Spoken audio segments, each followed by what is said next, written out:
ৰহাত ভয়ংকৰ অঘটন। ৰহাৰ ৰাজপথত বিদ্যুতৰ তাঁৰত লাগি দপ দপকৈ জ্বলিল ট্ৰাক। কথম্পি প্ৰাণ ৰক্ষা পৰিল চালক হেণ্ডিমেনৰ। ৰহাত নিশা ৰাজপথত হঠাৎ দপ দপকৈ জ্বলিল এখন ট্ৰাক।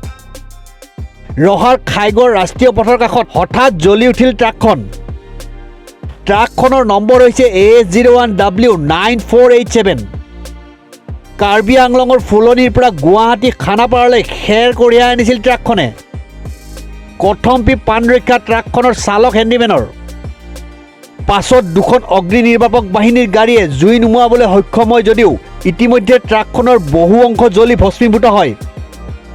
জানিব পৰা মতে ৰহাত DBL কোম্পানীয়ে ফ্লাইঅভাৰ নিৰ্মাণৰ বাবে মূল ৰাষ্ট্ৰীয় ঘাইপথ বন্ধ কৰি সৰু ছাৰ্ভিচ ৰোডেৰে গাড়ী চলাচল কৰিবলৈ দিছিল যদিও মাৰ্ঘেৰিটাৰ পৰা অহা এখন কয়লাভৰ্তি ট্ৰাক ছাৰ্ভিচ ৰোডৰ গাঁতত পৰি দুৰ্ঘটনাগ্ৰস্ত হোৱাৰ বাবে ৰহা আৰক্ষীয়ে ২৭ নং ৰাজ্যিক পথেৰে নিশা গাড়ী চলাচল কৰিবলৈ দিছিল।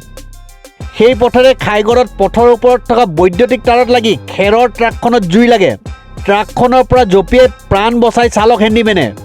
পাছত ৰহাৰ অগ্নি নিৰ্বাপক বাহিনীৰ দুখনকৈ গাড়ী গৈ জুই নিৰ্বাপিত কৰে।